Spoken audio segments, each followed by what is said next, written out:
Hola, soy Ariby y bienvenidos a Sensontle.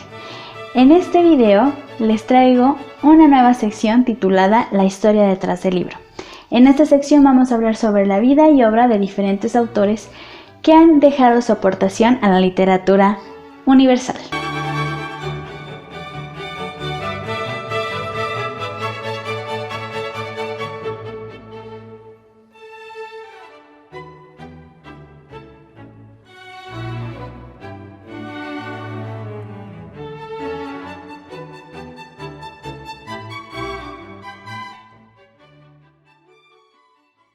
Para inaugurar esta sección, les traigo un gran autor que estoy segura que más de uno lo ha leído.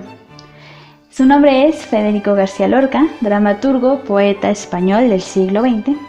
Uno de los más reconocidos, Federico nace el 5 de junio de 1898 en Fuentes de Vaqueros, un pueblo andaluz. En 1909, su familia se traslada a Granada. Con tan solo 11 años, este fue el primer golpe para el autor, ya que sintió una ruptura entre el niño del campo y el niño de ciudad. Más adelante esto le funcionaría como musa, como un tema recurrente en sus obras. En 1914, ya más grandecito, decide matricularse en la Universidad de Granada. Durante este periodo se codeó con gente muy importante, o más bien con jóvenes que después ocuparían puestos muy importantes en el mundo de la cultura, de la diplomacia, de la educación, entre otros. Entre 1916 y 1917, junto con sus compañeros de universidad, va a hacer un viaje por toda España. Este viaje lo ayuda para darse cuenta de su vocación de escritor y comienza a darle vuelo a la pluma. Derivado de esos viajes, nace su primer libro, Impresiones y Paisajes, en prosa, publicado en 1918. Gracias a este acontecimiento, ya un acontecimiento que marcaría su vida, que fue la muerte de su profesor de música, para Federico la música era algo muy importante y su profesor ocupaba un lugar muy importante en su vida. Al fallecer y al tener esta nueva interés en la escritura, decide entregarse a las garras de la poesía. En sus propias palabras: me siento lleno de poesía, poesía fuerte, llana, fantástica, religiosa, mala, honda, canalla, mística, todo. Quiero ser todas las cosas. Para Federico, la poesía era sumamente fundamental en su vida. Era su pasión y así lo vivió. En 1919, Federico se traslada a Madrid y se instala en la residencia de estudiantes. Este lugar era un punto central para todo el talento español e internacional.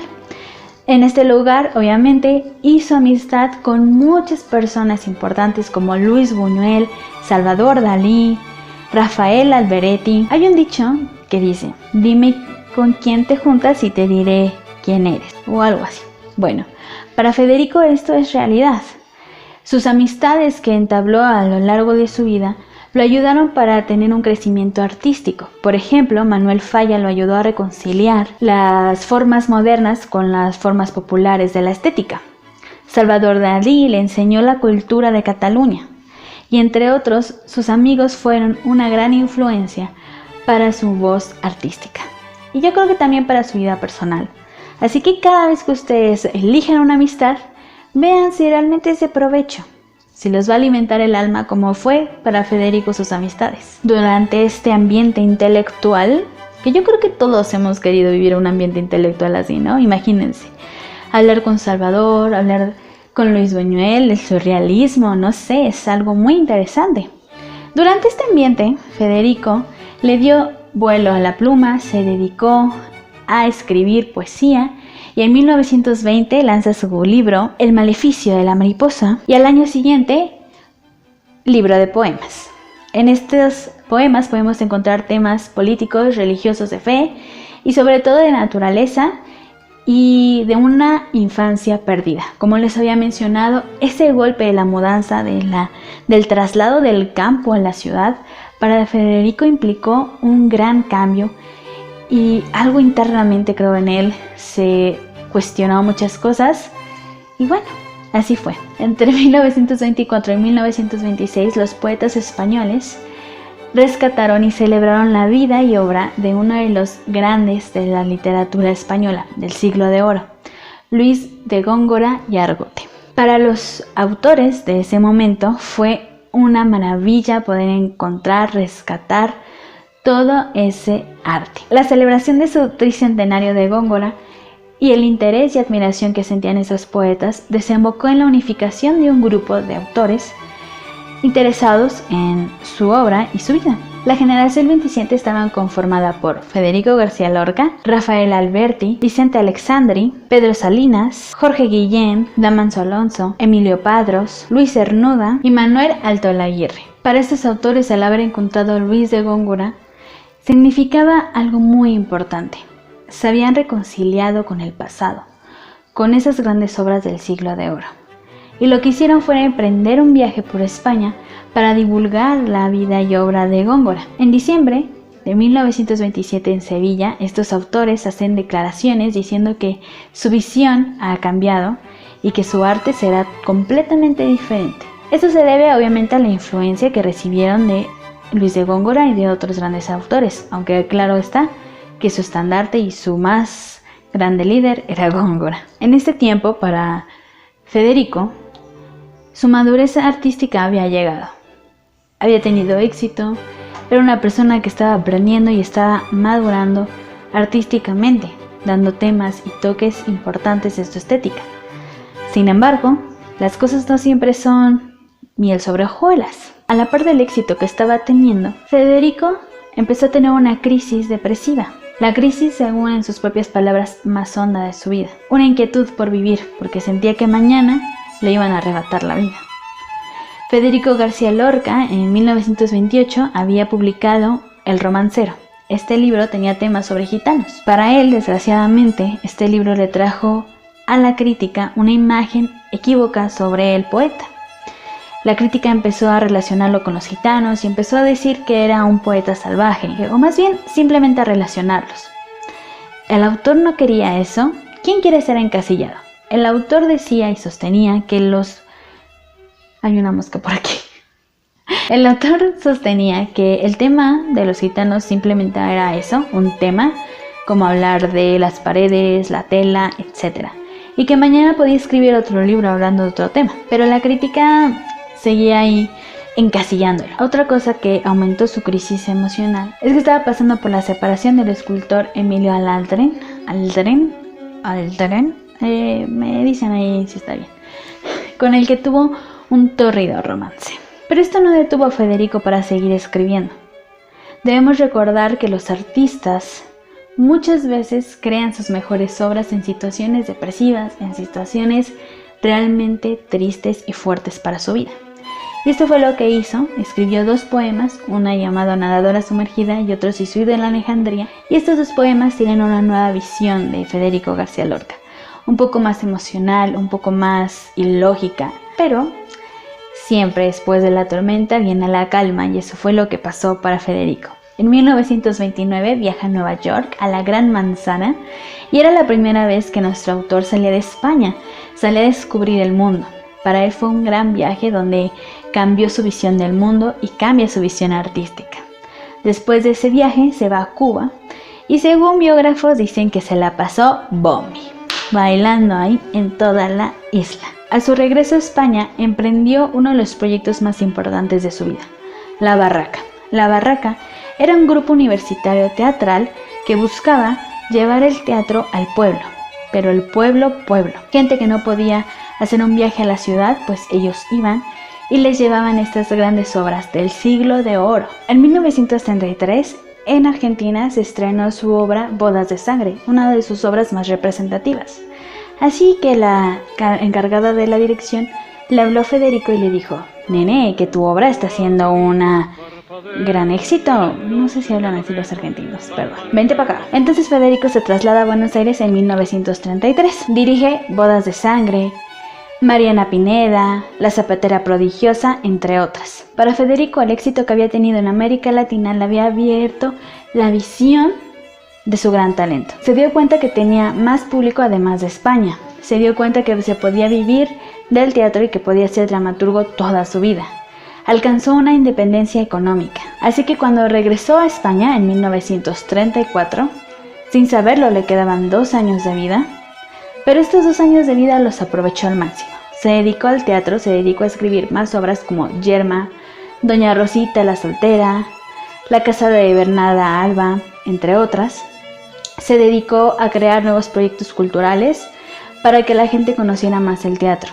Él sentía la responsabilidad de revitalizar, de renovar el teatro español a través de sus obras y de obras del Siglo de Oro, como ya lo hemos mencionado. Entre 1934 y 1936, sus entrevistas, sus discursos hacían un gran hincapié en la responsabilidad social que el artista tenía, sobre todo el dramaturgo. Él mencionaba que el teatro podía cambiar muchas injusticias sociales. De hecho, en una ocasión en Madrid, en una representación especial de Yerma, Federico salió al escenario para explicar su punto de vista acerca de la acción social. Él dijo: Yo no hablo esta noche como autor, ni como poeta, ni como estudiante sencillo del rico panorama de la vida del hombre, sino como ardiente apasionado del teatro y de su acción social. El teatro es uno de los más expresivos y útiles instrumentos para la educación de un país, y el barómetro que marca su grandeza o su descenso. Un teatro sensible y bien orientado en todas sus ramas, desde la tragedia al vodevil, puede cambiar en pocos años la sensibilidad de un pueblo, y un teatro destrozado, donde las pezuñas sustituyen a las alas, puede achabacanar a una nación entera. El teatro es una escuela de llanto y de risa, y una tribuna libre donde los hombres pueden poner en evidencia morales viejas o equivocadas, y explicar con ejemplos vivos normas eternas del corazón y el sentimiento del hombre. Como podemos ver, Federico estaba comprometido con el teatro y con la sociedad. Sin embargo, el ambiente en Madrid era terriblemente pesado. Se vivía violencia por las calles. Todos hablaban de que posiblemente estallaría la guerra civil. Había violencia todos los días, asesinatos a políticos y a personas, incendios de iglesias, etcétera, etcétera. Federico nunca participó de una manera activa en estas cosas. Sus amigos sí le insistieron mucho en: «Hey, únete al Partido Comunista». Pero Federico nunca quiso hacerlo. No estaba de acuerdo con la política partidaria o no era amante de ello. Sin embargo, para la derecha, Federico sí representaba un personaje muy liberal, un personaje que había hecho sus discursos acerca de la injusticia social y la acción social que se tenía que hacer en España, y eso incomodaba y obviamente alborotaba a la derecha contra este autor. La sospecha de que Madrid estallaría en guerra, o más bien todo el país estallaría en guerra, hizo que Federico se trasladara a Granada con su familia. Y entonces, el 17 de julio, estalló en Marruecos la sublevación militar. Desde Canarias, Francisco Franco proclamó el alzamiento nacional. Y para el 20 de julio, Granada estaba a manos de falangistas. Al darse cuenta que era peligroso quedarse ahí, su familia y Federico tuvieron que sopesar la idea de trasladarse a un punto más seguro y decidieron ir a la casa de la familia del poeta Luis Rosales, amigos de Federico García Lorca. Sin embargo, esto no lo mantuvo a salvo por mucho tiempo. El 16 de agosto de 1936, tras una denuncia anónima, Federico García Lorca fue detenido en la casa de la familia Rosales. Según biógrafos, dicen que esta detención fue muy fuerte, ya que había policías rodeando toda la cuadra, arriba de las terrazas. Todo fue muy bien planeado para que Federico no pudiera escapar por ningún lado. La orden de ejecución fue dada por el gobernador civil de Granada, y aunque sus amigos trataron de rescatarlo muchas veces, fueron infructuosos todos estos intentos. Los cargos que tenía en contra eran ser espía de los rusos y mantener contacto por radio, haber sido secretario de Fernando de los Ríos y ser homosexual. Con 38 años, el 18 de agosto de 1936, Federico García Lorca fue asesinado. Y así es como llegamos al final de su vida. Federico fue un gran dramaturgo y poeta. Murió joven, pero tuvo una vida provechosa, donde pudo defender sus ideales, pudo aportar a la cultura y pudo ser él mismo. Lamentablemente fue asesinado, pero su legado sigue llenando nuestra vida de conocimiento. El mundo está detenido ante el hambre que asola a los pueblos. Mientras haya desequilibrio económico, el mundo no piensa. Yo lo tengo visto. Van dos hombres por la orilla de un río. Uno es rico, otro es pobre. Uno lleva la barriga llena y el otro pone sucio el aire con sus bostezos. Y el rico dice: «Oh, qué barca más linda se ve por el agua. Mire usted el lirio que florece en la orilla». Y el pobre reza: «Tengo hambre, no veo nada. Tengo hambre, mucha hambre, natural. El día que el hambre desaparezca, va a producirse en el mundo la explosión espiritual más grande que jamás conoció la humanidad. Nunca jamás se podrán figurar los hombres la alegría que estallará el día de la gran revolución.